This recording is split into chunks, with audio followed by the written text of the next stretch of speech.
नमस्कार दोस्तों, आप सभी का आपके अपने YouTube चैनल जीएस दरबार में हार्दिक स्वागत है। दोस्तों, हम लोग इस वीडियो के माध्यम से जो यूपीपी में मानसिक अभिरुचि से प्रश्न आए हैं उसमें आपको कंडीशन दी जाती थी कि यदि आप पुलिस हैं और उस तरीके से प्रश्न बनते थे, उन्हीं प्रश्नों को आज करेंगे।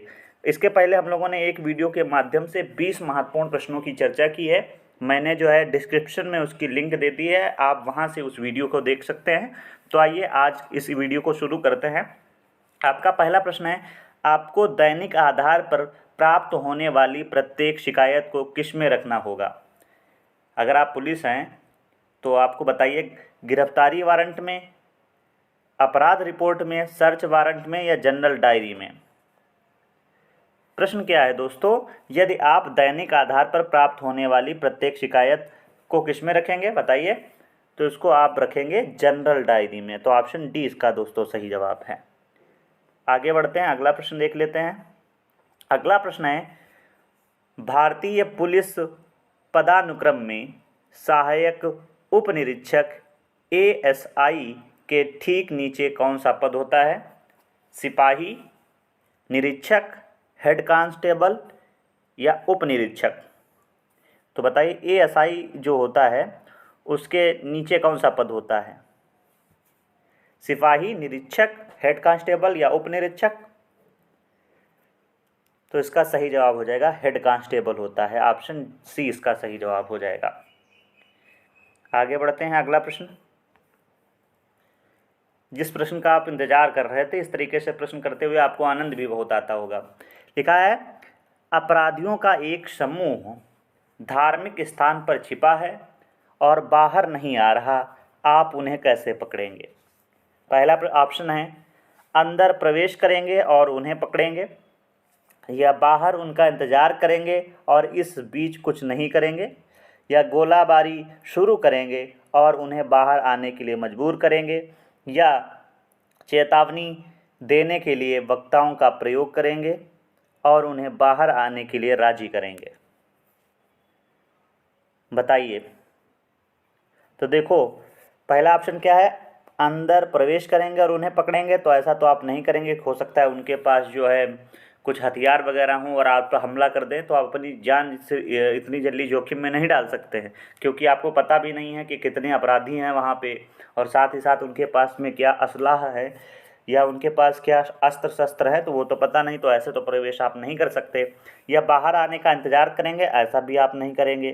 तो आप क्या करेंगे, गोलाबारी शुरू कर देंगे और उन्हें बाहर आने के लिए मजबूर करेंगे? नहीं, गोलाबारी में हो सकता है उनकी मृत्यु हो जाए और उन्हें जो है जिंदा पकड़ना है, तो ये भी गलत हो जाएगा। तो बचा क्या ऑप्शन? ऑप्शन डी इसका सही जवाब हो जाएगी कि चेतावनी देने के लिए वक्ताओं का प्रयोग करेंगे और उन्हें बाहर आने के लिए राजी करेंगे। आप सबने देखा होगा कि जब ज़्यादा भीड़ वगैरह होती तब भी जो है लाउड स्पीकर पर या स्पीकर के माध्यम से पुलिस जो है जनता को समझाती है, या वहाँ पे लोग जो उपस्थित होते हैं उनको समझाती है। उसी प्रकार से ये धार्मिक स्थान पर छिपे हुए हैं तो उनको जो है वक्ताओं का प्रयोग करके उनको बुलाया जाएगा कि चेतावनी दी जाएगी कि आप बाहर आइए, नहीं तो मैं ये कार्रवाई करूँगा। इस तरीके से कुछ ना कुछ कदम उठाए जाएंगे। अगला प्रश्न है, जब समुदाय में शत्रुता शत्रुतापूर्ण बातचीत का सामना करना पड़े तो एक पुलिसकर्मी को क्या करना चाहिए? समान शत्रुता के साथ जवाब देना चाहिए, या पूरी तरह से अलग हो जाना चाहिए, बल प्रयोग की धमकी देनी चाहिए? ऑप्शन डी है, संयम बनाए रखना और स्थिति को शांत करने का लक्ष्य बनाए रखना चाहिए। तो देखो, जब भी दोस्तों इस प्रकार के प्रश्न करें तो उसमें आपको सबसे ज़्यादा जो महत्ता देनी है वो शांति व्यवस्था पे देनी है और साथ ही साथ सौहार्द की भावना रखना है। तो इसमें देखो, वो शत्रु जो है शत्रुता निभा रहा है तो आपको शत्रुता से जवाब देना होगा, ये तो नहीं करना है। पूरी तरह से अलग होना जाना है, ये भी नहीं करना है। बल प्रयोग की धमकी देना है, ये भी नहीं करना है। तो आपको क्या करना है, संयम बनाए रखना है और शांति और जो है शांति की स्थिति को अपना लक्ष्य बनाए रखना है। अगला प्रश्न है, आपको एक ऐसे व्यक्ति से शिकायत है। क्या प्रश्न है? आपको एक ऐसे व्यक्ति से शिकायत है जो अपनी पत्नी और बच्चों के प्रति क्रूरतापूर्ण व्यवहार करता है। क्या यहाँ पे ये पॉइंट याद रखना है, अपनी पत्नी और बच्चों के प्रति क्रूरतापूर्ण व्यवहार करता है। ऐसी स्थिति में आप क्या करेंगे? CRPC के तहत कार्रवाई करेंगे, उस पर गोली चलाएंगे, उस पर जुर्माना लगाएंगे या इसे नज़रअंदाज करेंगे। तो देखो, इसे नज़रअंदाज तो नहीं करेंगे, उस पर जुर्माना भी नहीं लगाएंगे, क्योंकि अभी आपकी जो है पूरी जानकारी भी अच्छे तरीके से नहीं है, तो अपने मन से तो कुछ नहीं करेंगे, गोली भी नहीं चलाएंगे, तो क्या करेंगे, CRPC के तहत जो कार्रवाई होगी वो कार्रवाई की जाएगी। ऑप्शन ए इसका सही जवाब हो जाएगा। अगला प्रश्न देख लेते हैं, प्रश्न संख्या 6। किसी अपराध में संदिग्ध को तलब किया गया है, वह क्या दर्शाता है? उसे छोड़ने का आदेश है, दूसरा उसे दंडित करने का आदेश है, संदिग्ध के लिए एक पुरस्कार है, या संदिग्ध के लिए एक अदालती आदेश है। तो सीधी सी बात है कि अगर किसी संदिग्ध को तलब किया गया है तो संदिग्ध के लिए एक अदालती आदेश है। ऑप्शन डी इसका सही जवाब है। अगला प्रश्न देख लेते हैं। अगला प्रश्न है, बहुत ही अच्छा प्रश्न है दोस्तों, कि एक मेले की भीड़ में एक 6 साल का बच्चा, कितने वर्ष का, 6 साल का बच्चा अपने माता पिता से बिछड़ गया है और वह रो रहा है। ड्यूटी कांस्टेबल को क्या करना चाहिए? बताइए।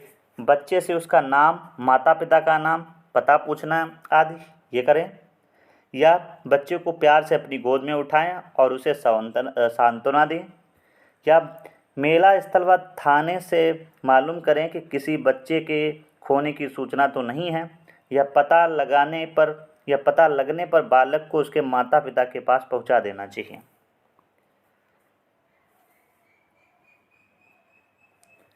तो देखो, अब अगर यहाँ पे ये ऑप्शन आपको समझ में आ रहा होगा डी, तो उसका ये गलत जवाब है। प्रश्न उस तरीके से पूछा ही नहीं है। पूछा है कि खो गया है और रो रहा है, तो उस टाइम आप क्या करेंगे? तो सबसे पहले बच्चे से उसका नाम पूछिए, उसके माता पिता का नाम पूछे और उसका पता पूछे, और अगर सब कुछ उसको पता है तो जैसे वहाँ पे जैसे पता बता दिया गया अपने गांव का नाम, तो वहाँ उसको पहुँचा दिया जाएगा। तो ये सबसे बेटर ऑप्शन रहेगा। आगे देखते हैं। अगला प्रश्न है कि बाल अपराधियों को अपराध के लिए कौन सा दंड दिया जाता है? बाल अपराधियों को 3 वर्ष से अधिक कारावास नहीं मिलता, बाल अपराधियों को 7 वर्ष से अधिक कारावास नहीं मिलता, बाल अपराधियों को मृत्यु दंड छोड़कर सभी दंड दिए जा सकते हैं, या बाल अपराधियों को रोकथाम के लिए बाल अपराधियों को सुरक्षात्मक दंड दिया जाता है, उन्हें सुधार गृह में भेजा जाता है।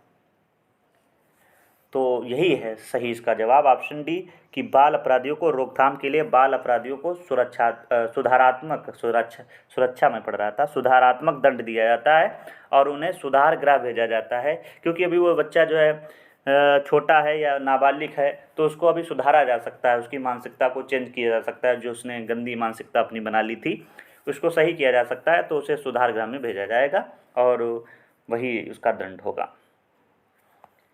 अगला प्रश्न है, एक बैंकर एक ब्रोकर को एक प्रस्ताव देता है जिसे वह अस्वीकार कर देता है।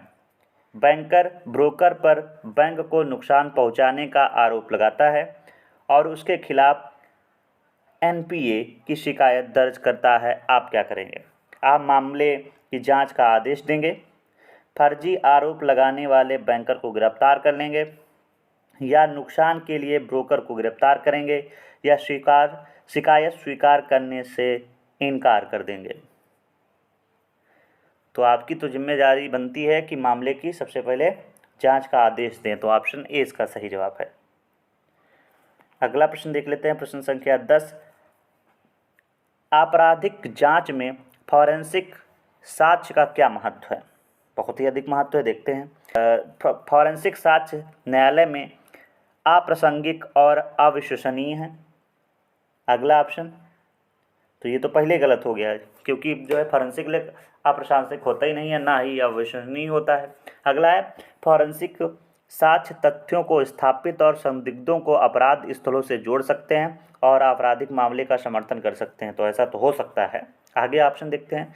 फॉरेंसिक साक्ष्य का उपयोग केवल दीवानी मामलों में किया जाता है, तो ऐसा कुछ नहीं है, तो ये भी गलत हो गया। अगला है, फॉरेंसिक साक्ष्य का उपयोग मुख्य रूप से निर्दोष व्यक्तियों को दोषी ठहराने के लिए किया जाता है, तो ऐसा भी नहीं है। तो इसका सही जो जवाब हो जाएगा ऑप्शन बी होगा, कि फॉरेंसिक साक्ष्य तथ्यों को स्थापित और संदिग्धों को अपराध स्थलों से जोड़ सकते हैं और आपराधिक मामलों का समर्थन कर सकते हैं या जो आपराधिक मामले हैं उसके बारे में जानकारी जुटा सकते हैं। तो ये हो जाएगा ऑप्शन 20 का सही जवाब है। अगला प्रश्न, आप एक पुलिस अधिकारी हैं और आपको पता चलता है कि एक व्यापारी के पास बहुत सारी बिना लाइसेंस वाली बंदूकें हैं, आप क्या करेंगे? बात को नज़रअंदाज करेंगे? तो ये तो बिल्कुल नहीं करना, इसको काट दीजिए। वरीय अधिकारियों को सूचना देंगे, उसे तुरंत गिरफ्तार कर लेंगे, तो आपके पास अभी कोई ऐसी मतलब जो है आदेश नहीं है तो तुरंत गिरफ्तार भी नहीं कर सकते। अगला है बंदूकें जब्त और शस्त्र अधिनियम के तहत जांच करेंगे। तो सबसे अच्छा तो यही है कि बंदूकें जब्त करिए और शस्त्र अधिनियम के तहत जो भी उसमें कानून हो उसके तहत जो है आप जांच करें। तो ऑप्शन इसका डी सही जवाब है। आगे बढ़ते हैं। अगला प्रश्न, किसी संदिग्ध द्वारा अपने विरुद्ध आरोप हटाने के लिए आपको रिश्वत की पेशकश की जाती है, आपको क्या करना चाहिए? भैया लेंगे? बताइए।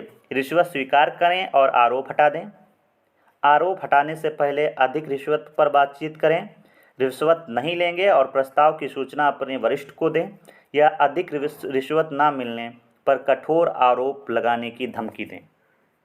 तो तुरंत आप इसका सही जवाब समझ गए होंगे कि रिश्वत नहीं लेंगे और प्रस्ताव की सूचना अपने वरिष्ठ को दें। ऑप्शन सी इसका सही जवाब है। बाकी रिश्वत स्वीकार करें और आरोप हटा दें, ऐसा नहीं आप करेंगे। आरोप हटाने से पहले अधिक रिश्वत की बातचीत करें, ऐसा भी आप नहीं करेंगे। और साथ ही साथ अधिक रिश्वत ना मिलने पर कठोर आरोप लगाने की धमकी दें, तो ऐसा भी आप नहीं करेंगे।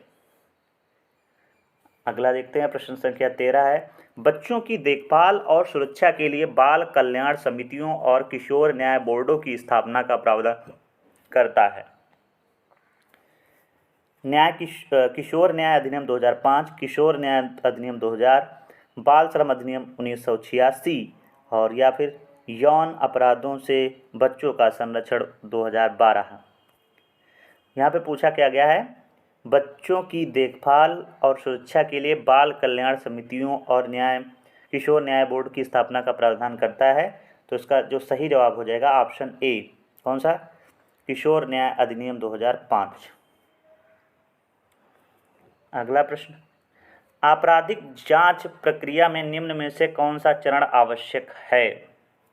पहला, जानकारी एकत्र करना लेकिन उसे संरक्षित करने में असफल होना, गवाहों की विश्वसनीयता को ध्यान में रखे बिना उनसे पूछताछ करना, अपराध स्थल को पूरी तरह से नज़रअंदाज करना, यह साक्ष्य का संकलन करना, रिपोर्ट करना और सुरक्षित रखना। बताइए आपराधिक जांच प्रक्रिया में सबसे महत्वपूर्ण चरण कौन सा है? तो इसका सही जवाब हो जाएगा साक्ष्य का संकलन करना और रिकॉर्ड करना और सुरक्षित रखना, ना कि अपराध स्थल को पूरी तरह से नज़रअंदाज करना या जो है गवाहों की विश्वसनीयता को ध्यान में रखे बिना उससे पूछताछ करना और जानकारी एकत्र करना लेकिन संरक्षित नहीं करने में असफल होना है ना, तो ये भी गड़बड़ है। तो ऑप्शन डी इसका सही जवाब है। अगला प्रश्न है, किसी न्यायालय में निम्न में से किसे साक्ष्य नहीं माना जाता? आपके हैं ऑप्शन, प्रत्यक्षदर्शियों की गवाही, प्रतिवादी का पूर्व आपराधिक इतिहास, फॉरेंसिक के परिणाम या फोटोग्राफी के साक्ष्य। देखो फोटोग्राफी के साक्ष्य न्यायालय में मान लिए जाएंगे, फॉरेंसिक के परिणाम भी मान लिए जाएंगे और प्रत्यक्षदर्शियों की गवाही भी मानी जाएगी, लेकिन कौन सा साक्ष्य नहीं माना जाएगा तो हम बताएंगे। तो इसमें जो साक्ष्य नहीं माना जाएगा दोस्तों वो प्रतिवादी की पूर्व का आपराधिक इतिहास, ये उसमें नहीं साक्ष्य माना जाएगा क्योंकि उसका कोई मतलब नहीं है। तो ऑप्शन बी इसका सही जवाब है। अगला प्रश्न है प्रश्न संख्या 16, किसी मोटर वाहन क्या प्रश्न है, किसी मोटर वाहन दुर्घटना में घायल हुए या किसी मोटर वाहन दुर्घटना में घायल होने पर एक पुलिस अधिकारी की तत्काल प्रक्रिया क्या होनी चाहिए? सहायता प्रदान करने से पहले दुर्घटना के कारण की जांच करें या आगे की टक्करों को रोकने के लिए यातायात प्रतिबंधित करें, घटनास्थल को सुरक्षित करें और घायल व्यक्तियों को प्राथमिक उपचार दें और कार्रवाई करने से पहले वरिष्ठ से आदेश प्राप्त करें। तो देखो सहायता प्रदान करने से पहले दुर्घटना के कारण की जांच करें, तो ऐसा नहीं, पहले आपको सहायता देना पड़ेगा, तो ये तो गलत हो गया। आगे की टक्करों को रोकने के लिए यातायात प्रतिबंधित करें, तो यह भी आप नहीं करेंगे। अगला है घटना स्थल को सुरक्षित करें और घायल व्यक्तियों को प्राथमिक उपचार दें। ये ऑप्शन सही लग रहा है और यही सही है। और कार्रवाई करने से पहले वरिष्ठ से आदेश प्राप्त करें, तो ये भी गलत हो जाएगा। क्यों? क्योंकि जब तक आप आदेश प्राप्त करेंगे तब तक जो दुर्घटना हुई है उसमें घायल व्यक्ति, उनकी और हालत ख़राब हो जाएगी। तो इसलिए घटना स्थल को सुरक्षित करें और घायल व्यक्तियों को प्राथमिक उपचार दें, ये सबसे सही जवाब होगा। अगला प्रश्न है, आप एक पुलिस अधिकारी के रूप में तैनात हैं और फिर आगे क्या होता है, प्रबंधन के साथ वेतन विवाद को लेकर उत्तेजित श्रमिक संघों ने आवश्यक सेवाएं बंद करने की धमकी दी है। अब आपको क्या करना चाहिए? पहला है, पड़धारकों के बीच विवाद समाधान संवाद में सहायता करनी चाहिए। अवैध हड़ताल कार्रवाई के लिए जुर्माना और शुल्क लगाना चाहिए। व्यवधान की धमकियों के लिए यूनियन नेताओं को तुरंत गिरफ्तार करना चाहिए, या महत्वपूर्ण बुनियादी ढांचे को अवरुद्ध करने के प्रयासों को बलपूर्वक रोकना चाहिए। तो देखो, पहले उनकी बात को सुनिए, तो ऐसा ही नहीं कि बलपूर्वक उनको रोकने लग जाएं, तो ऐसा भी नहीं कहेंगे। या व्यवधान की धमकियों के लिए यूनियन के नेताओं को तुरंत गिरफ्तार करना शुरू कर दें, तो ऐसा भी नहीं, क्योंकि सभी की जो है आज़ादी है कि वे अपने मांग रख सकते हैं सरकार के सामने, तो ऐसा भी नहीं। और अवैध हड़ताल कार्रवाई के लिए जुर्माना, ऐसा भी आप नहीं करेंगे। तो क्या सबसे अच्छा काम है आपके लिए कि पड़धारकों के बीच विवाद समाधान संवाद में सहायता करनी चाहिए। ऑप्शन ए इसका सही जवाब है। अगला प्रश्न है दोस्तों, बहुत ही अच्छा प्रश्न है ये भी, है एक पुलिस अधिकारी के रूप में तैनात है, एक व्यथित पिता आपके पास आता है और कहता है कि उसकी 23 वर्षीय बेटी अपने पुरुष मित्र के साथ भाग गई है। सुप्रीम कोर्ट के निर्देशान के अनुसार आपको क्या करना होगा? पहला है, निपटान के लिए शिकायत को ग्राम सभा के पास भेजना चाहिए। अपहरण का मामला दर्ज करके जांच करनी चाहिए। पुरुष मित्र को फुसलाने के आरोप में गिरफ्तार करना चाहिए। यदि सहमत हो तो आपराधिक आरोप के बिना सुलह का समर्थन करना चाहिए। तो देखो, कई मामले जो है थाना में आते हैं, तो सबसे अच्छा जो आपके पास रहेगा विकल्प, तो आपको क्या करना चाहिए? सहमति हो तो आपराधिक आरोपों के बिना जो है सुलह का समर्थन करना चाहिए। ऑप्शन डी इसका सही जवाब है। अगला प्रश्न है, आपराधिक जांच के दौरान तलाशी वारंट जारी करने का उद्देश्य क्या है? साक्ष्य के लिए, विशिष्ट स्थानों की खोज के लिए, कानून प्रवर्तन को अधिकृत करना, कानूनी प्रक्रिया को दरकिनार करना और गैर कानूनी तरीके से सबूत एकत्र करना, यह संदिग्धों को डराना और जबरन बयान कबूल करना, यह संदिग्धों की गिरफ्तारी के लिए संभावित कारण स्थापित करना। पूछा क्या गया है कि आपराधिक जांच के दौरान तलाशी वारंट जारी करने का उद्देश्य क्या है? तो इसका उद्देश्य होगा साक्ष्य के लिए, विशिष्ट स्थानों की खोज के लिए, कानून प्रवर्तन का अधिकृत करना। ऑप्शन ए इसका सही जवाब है। और दोस्तों, जिसका आपको बड़ा बेसब्री से इंतज़ार था, वो प्रश्न आ ही गया कि ड्यूटी पर रहते हुए आपको अपने अपार्टमेंट में एक विवादित जोड़े के बीच घरेलू विवाद के बारे में एक रिपोर्ट प्राप्त होती है। आपकी क्या प्रतिक्रिया होगी? दरवाज़ा खटखटाएं और शांतिपूर्वक विवाद में मध्यस्थता करने का प्रयास कीजिए, या स्थिति का आकलन करने और सहायता प्रदान करने के लिए किसी सामाजिक कार्यकर्ता से संपर्क कीजिए, या बैकअप का अनुरोध कीजिए और व्यक्तियों को अलग करने के लिए अपार्टमेंट प्रवेश कराइए, या हस्तक्षेप करने से पहले अधिक जानकारी के लिए पड़ोसियों से साक्षात्कार करिए। बताइए क्या करेंगे? चलो, ये जवाब जो है आप सब कहाँ बताएं? कमेंट बॉक्स में आप बताएं। इसका जवाब आप सब कमेंट बॉक्स में बताएं कि प्रश्न संख्या 20 का सही जवाब क्या होगा और आपके नज़रिए से क्या आप करेंगे कि यदि आप ड्यूटी पर रहते हुए अपने अपार्टमेंट में एक विवादित जोड़े के बीच घरेलू विवाद हो गया है और इसकी रिपोर्ट आपको प्राप्त होती है, आप क्या करेंगे? ये 4 ऑप्शन दिए गए हैं दोस्तों, इनमें से आपको बताना है सही जवाब। इस तरीके से बताना है, 20 अब उसका जो जवाब हो आपको आगे बी या सी या ए जो हो वो आप कमेंट बॉक्स में लिख के बताइएगा। तो दोस्तों इस वीडियो में बस इतना ही रखते हैं। आशा करते हैं आप सभी को ये वीडियो बहुत अच्छा लगा होगा। धन्यवाद।